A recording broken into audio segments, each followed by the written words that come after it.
So today we have a new FAQ released by Games Workshop for the Forces of the Death Guard. There are a few fairly important changes for this one, so let's take a look.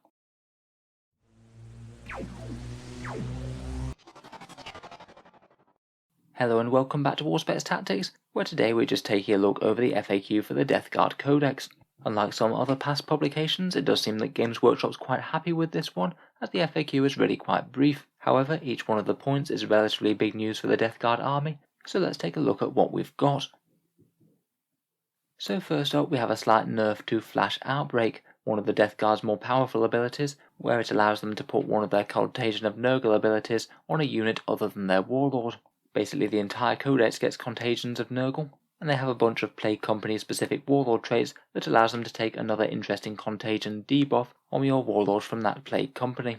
These can be really quite strong indeed. The one that I think is scariest is the Droning, which effectively halves the enemy movement characteristic when they're in range. You can also have plenty of others though, including the Gloaming Bloat, which stops any enemy rerolls. The big change to this one is that it can no longer be used on any units without the Plague Company and the Contagions of Nurgle ability. I think this was changed to stop it being used on Forge Roll units, including flyers like the Hellblade. What you could do with the Stratagem was have a flyer just zoom up straight into the enemy deployment zone, pop that Stratagem, and give a whole bunch of enemy units either half their movement, take all their rerolls away, or some other debuff.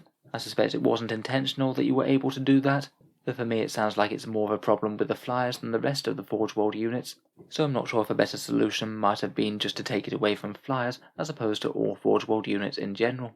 In any case, it is what it is. Probably won't affect most Death Guard armies, but does rob them of a powerful stratagem if you did happen to have flyers. The next change is to Demon Princes, and this one's quite a significant buff to Death Guard army construction. Demon Princes are having the keyword Lord of the Death Guard removed. In the Codex you're only allowed one Lord of the Death Guard per detachment, and this actually meant that you were really restricted in terms of HQ choices. It meant that out of the choices Lord of Virulence, Lord of Contagion, Typhus, a Demon Prince and a Standard Chaos Lord, you could only have one.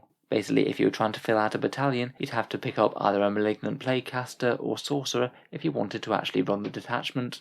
I think it's quite a nice change, to be honest. It means that you can max out on fighty characters and still have a little bit of psychic support from the Demon Prince without having to commit to a Psyker if you do want a few more upfront melee characters.